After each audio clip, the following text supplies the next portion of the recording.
I remember being one morning flipping between your blog and a couple others, and I'm like, why can't I have all this in one place? And like, where's my moon phase, like for setting like moon phase watches? And like, there's none of this. I'm like, I'm just gonna build it and give it away. And like, but you're in a rare opportunity that you not only can do that, but you have the skills and know how to do that. Sure, but I mean, you have the skills to know how to write content that I will never have. Like, that's why it's good to work together. Yeah, that's right. You know, that's it all benefits each other. I mean, and it all goes back to this weird passion we have for watches. That's right. Do you meet people still today that like recognize you're into watches and they're like, Kevin, what is up with that? Absolutely. What do you say to them? I'm just like, you know, it happens to be a lot of like, I hang out with a lot of geeks. Yeah. So it's a lot of like, you know, friends that are technologists, and I'm just like, I think all it takes is flipping over the data graph. You know, it's like I had a data graph, and I don't have it with me, but like I had one for a while, and I flipped it over, and I would show people the back of it, and they're just freaking out. So basically, what you're saying is like the key to making anyone understand is to carry a longue in your back pocket at all times. Exactly. Just okay, that's good. No, honestly though, but when you see the back of it, you understand. You're like, wow, this isn't about just buying a brand. It's about the engineering, you know, and like technologists especially can understand and appreciate engineering. This is the point where you have to say something about smartwatches. Smartwatches are tough for me. I know, right? I might be the only tech person that doesn't like them. Like, you know, I spend a lot of my time dealing with technology startups, and I'm immersed in this world of apps. I get pitched as a venture capitalist for Google. I get pitched apps like just all the time. So I understand the importance of this phone and having a computer in your pocket and being able to summon different services.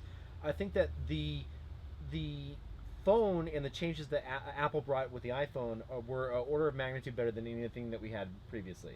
Like, they just crushed the Windows phones and Blackberries that we had. It was junk before. It was junk before.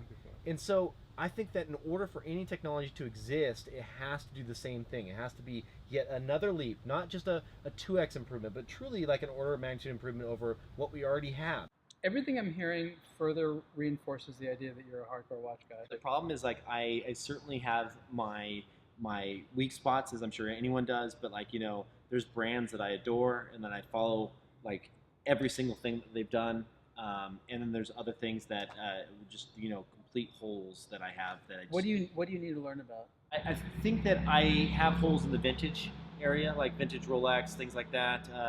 I certainly have holes in Hublot and some of the, I know lightly about Vacheron, but I don't know a ton. I don't go deep in their history. You know, AP, I know the hits, but I don't know anything beyond that. I think that's part of the reason why I built the app, to be honest, is like I needed a way to consume as much content as possible. And so, you know, providing an aggregator that brings it all together in one easy to use place, like, just made sense. It was just a labor of love. So what are you going to do after you have accumulated all this knowledge and become some type of watch overlord? Yeah. Do we have to worry? Honestly, for me, it's like, you know, I'm a technologist, so I go and I build stuff. And I'm a builder of things, of internet things. Right. I think that's what my bio says online. And so I just enjoy, honestly, meeting other collectors. Like, I've gone to a bunch of events now, and it's so cool because, like, there's always a couple stories. There's the story about, you know, what they do for their 9-to-5 job or what they've done in the past that's always really fascinating. I don't know, somehow those two go hand in hand, but like, and then also why they're so passionate about a certain brand, a certain make, a certain model. Is it tied to something that they had to happen during childhood? Is it tied to a moon launch? Is it tied to their grandfather? Like, it can be all these different connections and reasons for having these different passions. And they all have great different stories. Reasons. Yeah, and it's awesome. Yeah. And so, like, I love that. And I started going to these events and meeting all these really interesting people, and I was like, gosh, like, this is something I could get into. Because we're speaking the same language. We both are really passionate about engineering and high like the pursuit of, like, you know, the taking something very complex and like boiling it down to as simple as possible. I'm going to ask you a question because as a tech professional, I think you represent one of the most important demographics of watch collectors today. Do you think the watch companies are doing a good enough job of reaching you and your colleagues?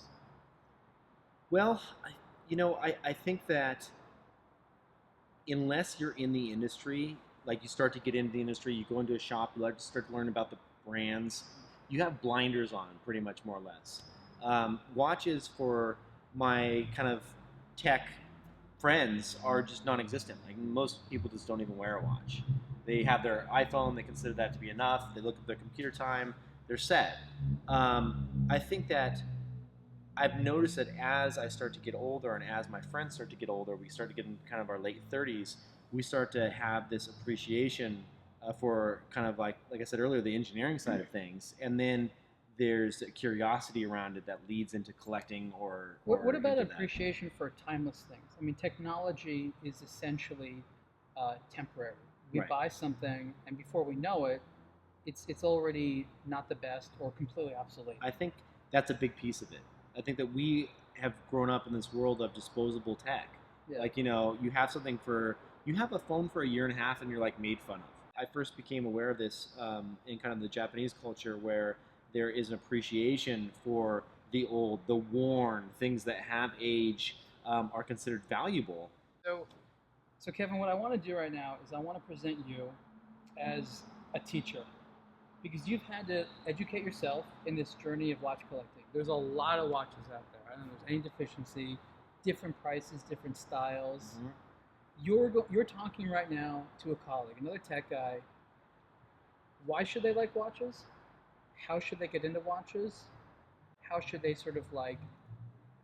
How can it benefit their lives? How is it after they're interested in this thing, they can own it? Like what can they expect to gain after now having a nice watch or a collection of nice watches? What are they going to have then that they don't have now?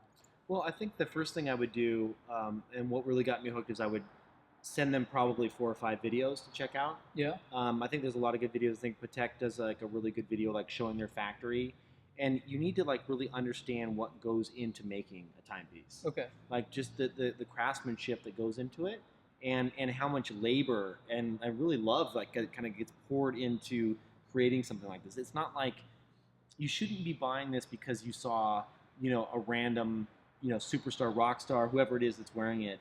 And that's the reason why you're attracted to that timepiece. It should be about you understanding kind of like, especially when you spend a significant amount of money on something, understanding soup to nuts, like what you're actually buying.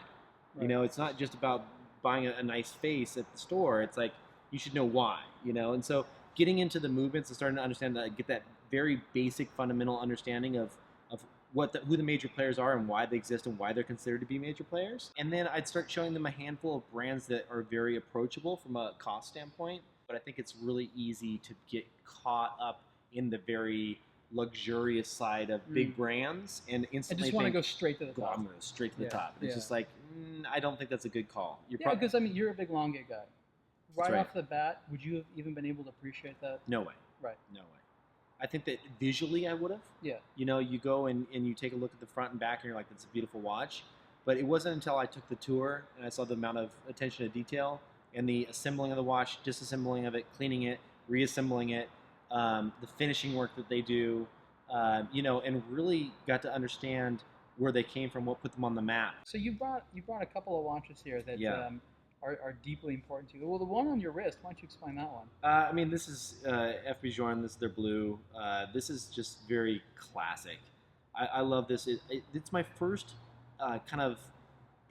I was Bjorn curious for a long time. Is what I like to call it. Bjorn curious? Yes, I was like that. I mean, I've heard so many rumors about the man, the legend. Like he doesn't sleep at night. Like all these things that happen are half true. It's actually 12 people. It's 12 people. There's like he doesn't have a car. But he makes very simple, beautiful, thin. I mean, this is different than a Longgate in a lot of ways. Like very thin. Let's compare the thickness. Yeah, look at that.